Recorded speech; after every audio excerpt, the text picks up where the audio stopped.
मधुबन के बाबा, मधुबन के बाबा मुरली वाले, आपका क्या कहना, आपका क्या कहना। ओम शांति। आज 21 जून 2022 के साकार मधुर महावाक्य हैं। आज मीठे मीठे बाप दादा बोले, मीठे बच्चे, देवताओं से भी ऊंच यह तुम्हारी ब्राह्मण जीवन है, क्योंकि इस समय तुम तीनों लोकों और तीनों कालों को जानते हो। तुम ईश्वरीय संतान हो। बाबा ने कहा, मीठे बच्चे, देवताओं से भी ऊंच यह तुम्हारी ब्राह्मण जीवन है, क्योंकि इस समय तुम तीनों लोकों और तीनों कालों को जानते हो। तुम ईश्वरीय संतान हो।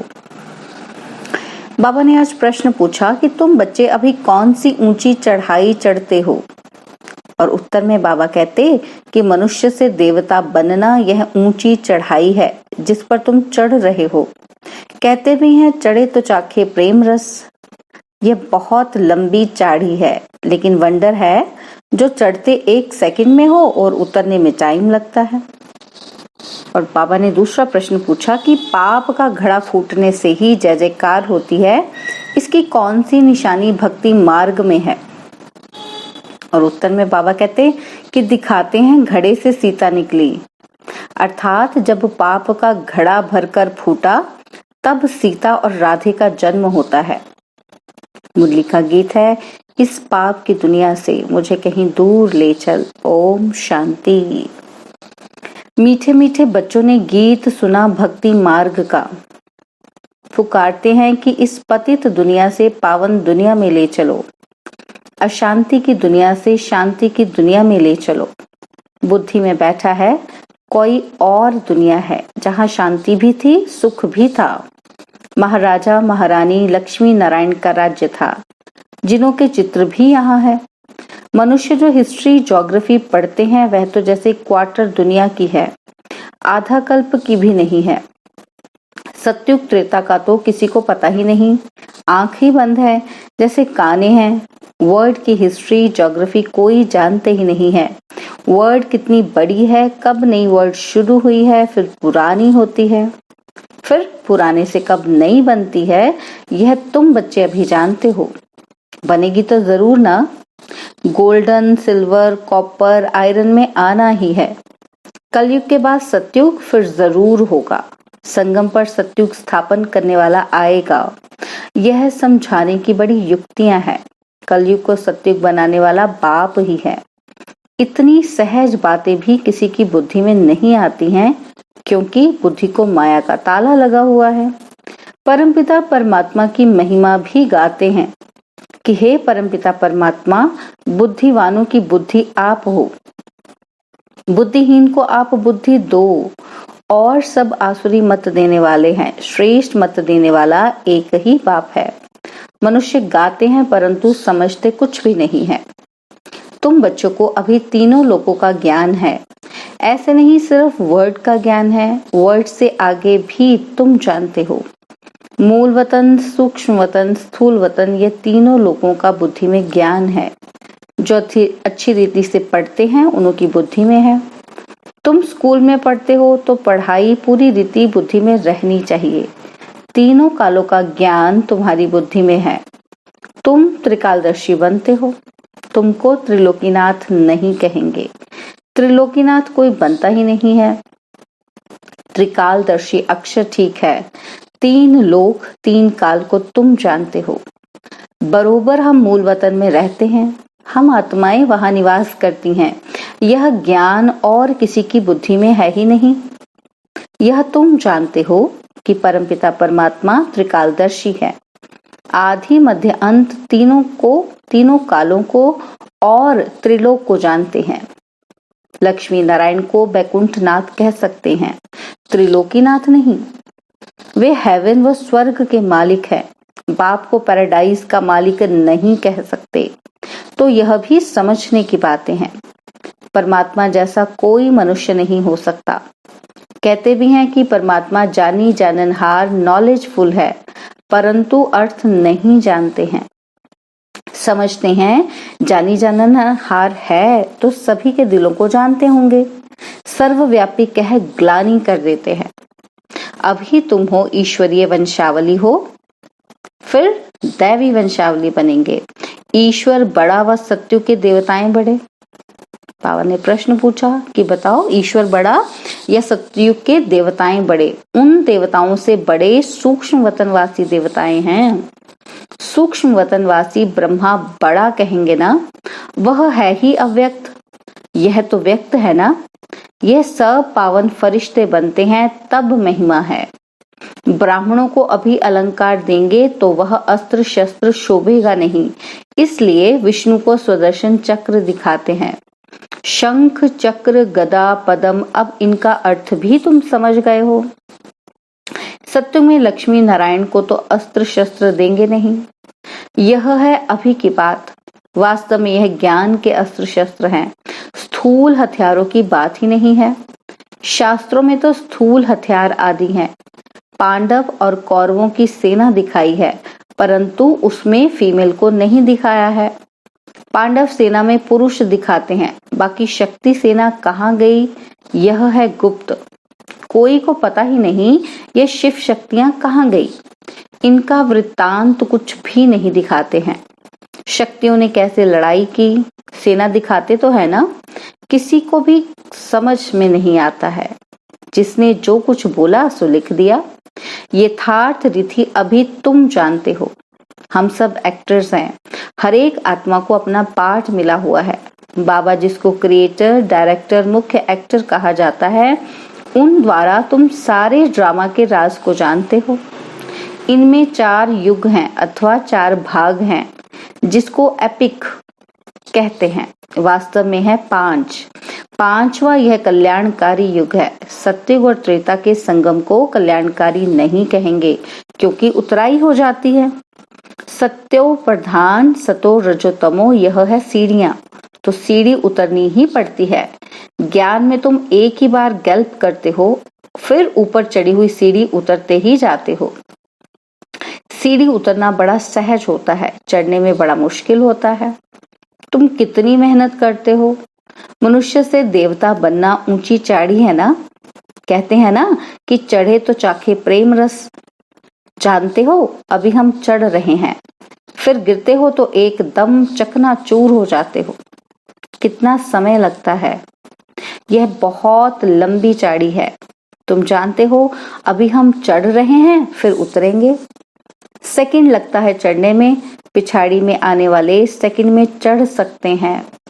अबलाओं माताओं पर कितने अत्याचार होते हैं। बच्चियां पुकारती हैं बाबा नग्न होने से बचाओ। ढेर बच्चियां हैं। अबलाओं पर अत्याचार बहुत होते हैं। मारते हैं तो उनके पाप का घड़ा भरता है, जो भरकर फूट जाता है। दिखाते हैं ना कि घड़े से सीता निकली। अभी तुम सच्ची सच्ची सीताएं निकल रही हो। राधे भी निकली तो सीता भी निकली। रघुपति राघव राजा राम लिखने से सीता का नाम डाल दिया है। जगदम्बा जगद पिता ही फिर राजेश्वर राज राजेश्वरी बनते हैं। यही लक्ष्मी नारायण थे, फिर अंत में देखो क्या बन जाते हैं। सत्य में कोई इतने 33 करोड़ मनुष्य नहीं थे, वहां तो बहुत थोड़े होते हैं। बाद में वृद्धि होती जाती है। दैवी संप्रदाय ही पुनर्जन्म लेते लेते फिर आसुरी संप्रदाय बन जाते हैं। अभी आसुरी संप्रदाय को फिर दैवी संप्रदाय बना रहे हैं। कल्प कल्प बनाते हैं। तुम्हारी बुद्धि में सारी नॉलेज आ गई है। तुम ही त्रिकालदर्शी बनते हो। तीनों लोगों की भी नॉलेज मिली है। तुम कहेंगे हम पूज्य बैकुंठ नाथ थे, अब पुजारी नरक के नाथ बने हैं। हमसों का यथार्थ अर्थ न जानने के कारण ही आत्मा सो परमात्मा कह देते हैं। कितना फर्क कर दिया है। अभी तुमको समझाया है। ये वर्ड की हिस्ट्री ज्योग्राफी है। तुम इस बेहद के चक्र को भी जान गए हो। तीनों लोकों तीनों कालों को भी तुम जानते हो। यह गुप्त बात बाप पढ़ाते हैं। किसी को पता ही नहीं है कि गीता में कोई ऐसी बातें थोड़ी हैं। यह नॉलेज जिसके पास है वही सिखलाएंगे, फिर अपना पाठ उसी समय रिपीट करेंगे। क्राइस्ट अपना पाठ अपने समय पर रिपीट करेंगे। तुम जानते हो हम सूर्यवंशी, चंद्रवंशी, वैश्य, शूद्रवंशी बनते हैं। चक्र फिरता रहता है।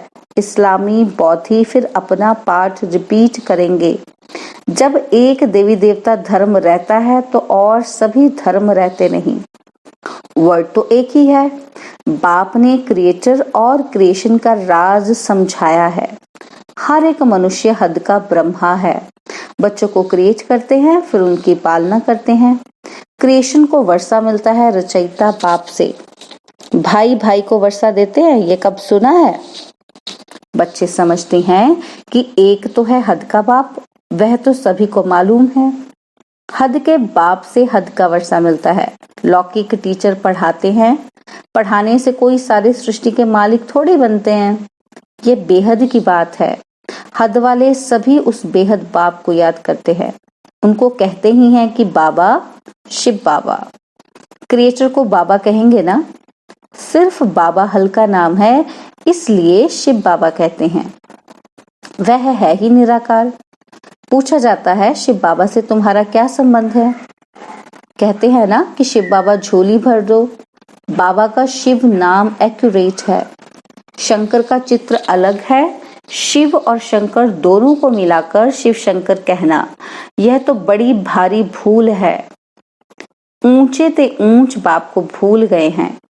चित्र बहुत अच्छे हैं। ब्रह्मा द्वारा अब स्थापना हो रही है। ज्ञान भी अभी मिलेगा। तुम अभी ब्राह्मण बने हो। ब्राह्मण कहाँ से आए? उनको एडॉप्ट करता हूँ। ब्रह्मा को भी एडॉप्ट किया है। ब्रह्मा से ब्राह्मण पैदा हुए। तुम जानते हो अब हम प्रजापिता ब्रह्मा कुमार कुमारियां हैं। प्रजापिता अक्षर जरूर डालना है। सिर्फ ब्रह्मा कह देने से ब्रह्मा नाम तो बहुतों का है। प्रजापिता ब्रह्मा नाम तो कोई का नहीं होगा। यह तो मनुष्य है ना। रुद्र शिव बाबा ने एक ज्ञान यज्ञ रचा है। जरूर ब्राह्मण चाहिए। तुम जानते हो ब्राह्मण कैसे होते हैं? यज्ञ ब्राह्मणों द्वारा रचा जाता है। तुम ब्राह्मण हो, फिर सो देवता बनना है। आना फिर इस सृष्टि पर है। फिर ये सभी कहाँ जाएंगे? इस रुद्र ज्ञान यज्ञ में सब स्वाहा हो जाते हैं। पुरानी दुनिया की आहुति इस रुद्र ज्ञान यज्ञ में पड़ती है। इस रुद्र ज्ञान यज्ञ से ही विनाश ज्वाला निकली है। शंकर द्वारा विनाश गाया हुआ है। आसार भी बरोबर देखते हैं। यह हूबहू वही समय है। गाया हुआ है कि यूरोपवासी यादव, कौरव और पांडव। भारतवासी अपने धर्म को ही भूल गए हैं। चित्र भी है लेकिन किसी को पता ही नहीं है। देवी देवताओं का राज्य था, परंतु उनको यह राज्य किसने दिया? देवी देवता धर्म की स्थापना कैसे हुई, यह बिल्कुल नहीं जानते। जो धर्म स्थापन करते हैं वही समझाते हैं, और कोई वर्ड की हिस्ट्री, ज्योग्राफी समझा ना सके। तीनों लोगों का ज्ञान कोई दे न सके। सबके पाठ को तुम समझ गए हो। यह सब फिर अपने समय पर पाठ बजाने आएंगे। आगे चलकर तुम्हारी महिमा भी बढ़ती जाएगी। वृद्धि जल्दी होनी है तो कितना बड़ा मकान बनाना पड़ेगा। ड्रामा में पाठ है। समझते हो कितने बच्चे आएंगे? वृद्धि को पाते ही रहते हैं, आएंगे भी शिक्षा लेने के लिए। बाकी तो ऐसे ही घूमने बहुत आते हैं। समझो कोई एजुकेशन मिनिस्टर आदि आते हैं तो उनको भी नॉलेज समझानी है। हमारी है वर्ल्ड की हिस्ट्री, ज्योग्राफी। सारे कल्प के चक्र को कोई भी नहीं जानते। तुम अब ज्ञान सागर द्वारा मास्टर ज्ञान सागर बने हो। अच्छा, मीठे मीठे सिकिलदे बच्चों प्रति माता पिता बाप दादा का याद प्यार और गुड मॉर्निंग। रूहानी बाप की रूहानी बच्चों को नमस्ते। हम रूहानी बच्चों की रूहानी बाप दादाजी को दिलवा जान सिकवा प्रेम से नमस्ते। ओम शांति। प्यारे बाबा, मीठे बाबा, मेरे बाबा, शुक्रिया बाबा, शुक्रिया बाबा, शुक्रिया बाबा। धारणा के लिए मुख्य सार है। पहला पॉइंट है, बेहद की हिस्ट्री, ज्योग्राफी पढ़नी और पढ़ानी है। सर्व अलंकारों को धारण करने के लिए पावन फरिश्ता बनना है। बुद्धिवानों की बुद्धि एक बाप है। उनकी ही श्रीमत पर चल बुद्धिमान बनना है। यह ब्राह्मण जीवन अमूल्य है, इस नशे में रहना है। बाबा ने वरदान दिया, रंग और रूप के साथ साथ संपूर्ण पवित्रता की खुशबू को धारण करने वाले आकर्षण मूर्त भव। रंग और रूप के साथ साथ संपूर्ण पवित्रता की खुशबू को धारण करने वाले आकर्षण मूर्त भव। ब्राह्मण बनने से सभी में रंग भी आ गया है और रूप भी परिवर्तन हो गया है, लेकिन खुशबू नंबरवार है। आकर्षण मूर्त बनने के लिए रंग और रूप के साथ साथ संपूर्ण पवित्रता की खुशबू चाहिए। पवित्रता अर्थात सिर्फ ब्रह्मचारी नहीं, लेकिन देह के लगाव से भी न्यारा। मन बाप के सिवाय और किसी भी प्रकार के लगाव में नहीं जाए। तन से भी ब्रह्मचारी और संस्कारों में भी ब्रह्मचारी। ऐसी खुशबू वाले रूहानी गुलाब ही आकर्षण मूर्त बनते हैं। स्लोगन है, यथार्थ सत्य को परख लो तो अति इंद्रिय सुख का अनुभव करना सहज हो जाएगा। स्लोगन, यथार्थ सत्य को परख लो तो अति इंद्रिय सुख का अनुभव करना सहज हो जाएगा। ओम शांति। और अब यह एक बहुत अच्छी वीडियो भी जरूर देखें।